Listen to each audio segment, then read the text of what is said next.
Today I'm gonna talk about the 3 laws of robotics, one of the coolest sidekicks ever who is an acrobat, and one of the first depictions of a blood transfusion in popular fiction. The classic literature is awesome! Hey, my fellow English learner, I'm Lady Giraffe, and in this video I'm gonna recommend to you a few classics in English that are perfect for English learners. If you want to hear my advice on how to approach the classics, take a look at my previous video. I'll put the link in the description down below. Let's dive into the classics. Book number 1, Around the World in 80 Days by Jules Verne. You all know the story. There are so many adaptations of this book out there. In short, our main hero, Phileas Fogg, has placed a bet that he could travel around the globe in 80 days. He's the most relaxed and chill dude ever. And he often comes across more like a robot than an actual person.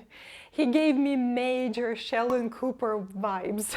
He has a servant who helps him throughout the journey. His name is Passepartout, and he used to be a singer, an acrobat in a circus, and a gymnastics teacher. He's the coolest sidekick in the 19th century literature, in my opinion, maybe apart from Dr. Watson. The language is pretty easy to understand, the book is small, and the plot is so exciting. There's also a detective storyline and a bit of romance on top, just a sprinkle. Here's a quote. A true Englishman doesn't joke when he's talking about so serious a thing as a wager. Book number 2, Animal Farm by George Orwell. For anyone who isn't familiar with the story, Animal Farm tells us about a bunch of animals on a farm in England who decide to rise up against their oppressor, a cruel and incompetent farmer, and run the farm by themselves. The ruling class becomes corrupted by power pretty soon. Animal Farm was my 21st book I read in English and my first classic novel in English. There is actually a famous quote in this book that is worth thinking about. All animals are equal, but some animals are more equal than others. Book number 3, Little Women by Louisa May Alcott. The book is about the March sisters who live in New England during the American Civil War and who are trying to survive both financially and emotionally while their father is away at war. Do you remember the episode of Friends where we learned that Joey's favorite novel is The Shining by Stephen King, that he's so afraid to finish it that he puts it into the freezer? Well, in the same episode we learned that Little Women is Rachel's favorite book, and Joey and Rachel decide to swap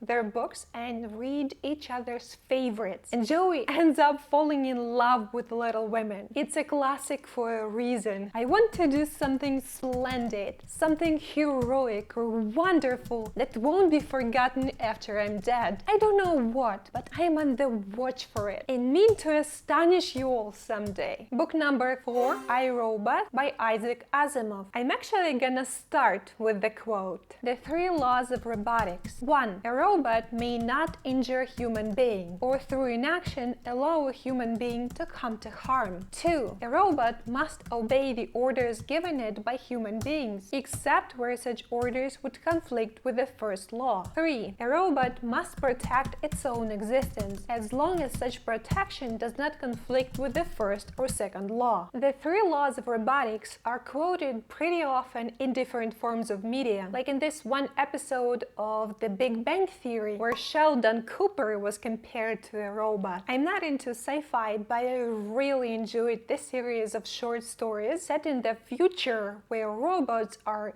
an important part of society and who live with humans and do their dirty work. The book is totally not about the robots uprising and enslaving or killing our humans. If you enjoy sci-fi, I would highly recommend you to check out I, Robot and other Asimov's works. Book number 5, Dracula by Bram Stoker. Everyone knows who Dracula is. He's a pretty popular character. Our protagonist is a young man named Jonathan who is staying in Dracula's castle in Transylvania because of some business. We start experiencing the events of the book from the journal in which Jonathan writes it. The language of this book is pretty easy to read and understand because it's mostly journals and letters. Dracula is a pretty thick book, so we have time to meet and explore a bunch of really colorful characters. Van Helsing is nothing like he's portrayed in most adaptations. Mina, Jonathan's fiancée,